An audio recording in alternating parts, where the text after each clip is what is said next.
Hey, how's it going, guys? KBeast over here. Now, I compete in a lot of different fighting games, but everybody should know that I love Tatsunoko vs. Capcom. I've been playing this game for as soon as it came out. Some of my fondest memories are of competing in this game, and it's hella old now. So even with that said, I would still like for people to get better at this game or have a better understanding of how this game works and whatnot, just for spectators' point of view or players. With the limited resources that are out there, I would still love to help out people. I've got all this knowledge that I want to eventually pass on, so I'd like to help people get better at the game. I'll just be making little tidbits here and there, probably talking with some friends that always ask me questions or whatnot. So if anybody else has any questions or topics to discuss, please let me know. I'm always willing to help out, and I could just talk about it later on.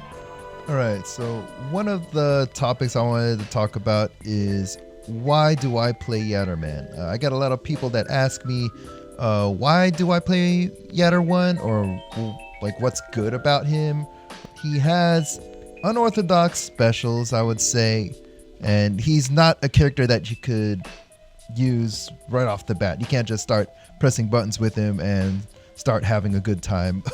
But with that said, he does have some of the best buttons in the game. I mean, everybody knows about his Yatter jab, which is pretty much the fastest normal in the game. I want to say it like 2 or 3 frames, and it has a great hitbox. It's going to catch anti-airs, people jumping in. It's going to be chainable into his other great specials, of course. Other than that, I would say a nice contender for his best normals is his launcher, which is again one of the best in the game. Unfortunately, he has a lot of that, so I'm just going to be saying he has a lot of the best in the game stuff. His launcher is super fast. Not necessarily safe on block, but it is really fast recovery, and of course in this game you could cancel into various specials too. But yeah, launcher is there. His sweep is ridiculous. It is actually nerfed from CJOH, but it still has ridiculous range. Now with that said, it does require Baroque to confirm from, because you could actually do his Hadouken move. Let's say from this distance, from max distance, you could get a medium Hadouken on, and that's gonna hit that, and of course go to your ridiculous Yatter combos and stuff.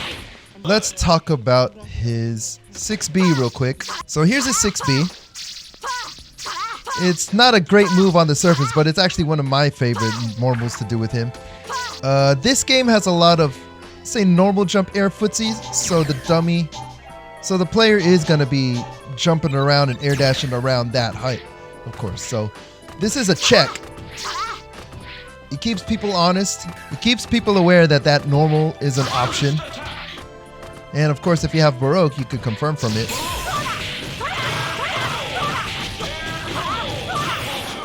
It's just a great move overall in the footsie game of TVC. I mean, other than that, he has the sweep, of course. So look at that coverage that Yatterman has just for poking around. It's ridiculous. On to his normals. First off the bat is a Hadouken, Kendama Magic. It's just like a little poke. You get not a lot from it. You could, from a distance, if you want to get the kill off, just like hit Baroque, do it again. You could get stuff like that from afar, but it's kind of tough. It's just like a little poker tool, but it's proximity, just like a Seismo. I kind of compare him to Sea Viper in Marvel vs. Capcom 3 because, you know, she has Seismos where you have to hit like the specific one on the region. You could overshoot it. See, there's no hitbox over there right in front of Yatterman. It's an alright move. He has this command run, which actually gives one of the best unblockable starters in this game, but let's just talk about the move itself. A command run, which has a little mini jump that goes with it, with the A version. With B, that's a slide kick, which is a ridiculous slide kick in the game. Look at that low profile. That's already a ridiculous move on its own. And then the C just leads to his Yatter spin, which is a raw Yatter spin. It's not safe on block, but of course you could Baroque it and call assists and whatnot. Let's go to the coup de grace. It's the Yatter spin. I forget what this move is called really. I don't know, it doesn't matter. We just call it Yatter spin. Wow, it's just called medium attack. That's a lame name. But yes, this is one of the best specials in the game. On the ground, it's all right. It hits, you know, quite a few hits. It's overhead on the ground. So you know that this is going to come from certain ranges. When you're at this range, it's either the low or the overhead. So it's kind of stupid. But technically, it's unsafe on hit when it's on the ground. He could get a little bit off of Baroque and like react to it hitting. But the magic of this move comes from doing it in the air. It's safe on block and hit when it's in the air. It does the same chip damage that it does, and it's hit confirmable when you catch an air-to-air opponent. The best thing to do is to do it as low as you can to the ground, in which I do like a full circle tiger knee sort of motion. But the fact that you could still do actions after the spin, including another double jump and another spin, so the combo involves doing a spin and then a tiger knee spin. But the move itself, you could use it for mobility, you could use it for making yourself stalling in the air. It builds a lot of bar when you connect with it or on block. It's a bully move. You'll often see me doing stuff like this in the corner just to like keep the person over there and just build bar or just chip damage them to death and annoy them. I mean, there's not much that they could do against this thing. But with that said, it is pretty hard to do tiger knee. So you can see here, my trick for doing the tiger knee at the perfect height is actually half circle back to up back and then down forward. That's actually something I learned in Guilty Gear way back in the day.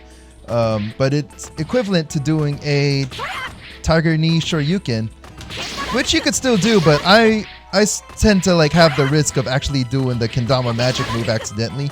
So when I do this half circle, it's almost like I'm doing a 360. But I pretty much have a 100% success rate with that. It's just doing it half circle to up back. You see that on my little joystick there? Half circle up back to down forward. And I never ever really get that move. See, I'm trying to do it the traditional way there, and I'm getting a kendama magic. I mean, that's just me. If you happen to be better at doing it, by all means, you know, do the traditional shoryuken tiger knee motion. But in this game, I particularly do the full-on, like almost 360 motion. So yeah, Yatterman supers, Yatterman supers are all right. His ground combo super is, I would say, one of the most damaging things in the game because of how many hits it does. Even at the low damage scaling, even at the minimal hit damage scaling, it still does a lot of damage because it does so many hits. So even if you tag this at the very end of a long combo, it's still going to do a lot of damage. Ridiculous. And Yatterman, of course, builds a lot of bars, so you're not throwing away too much when you do that. His other super, it gets him off the screen, which is a great escape tactic, I guess, but it's nothing that you really want to be using. And his level 3, of course, is super damaging. It's not something that you want to do a lot, but if you want to end off the match, if you want to catch a burst bait, it's actually a full screen projectile. Great for doing that, and of course, ridiculous damage.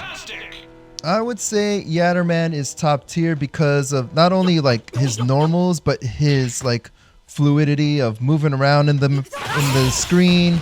His hit confirms. He is, I would say, the hardest to use out of the 3 god tiers, but I would say that you could start out playing simple, but you know, he's an end game character. You may not do well starting off with him, but once you start getting the hang of him, he's a monster, and yeah, you'll see why he is so scary.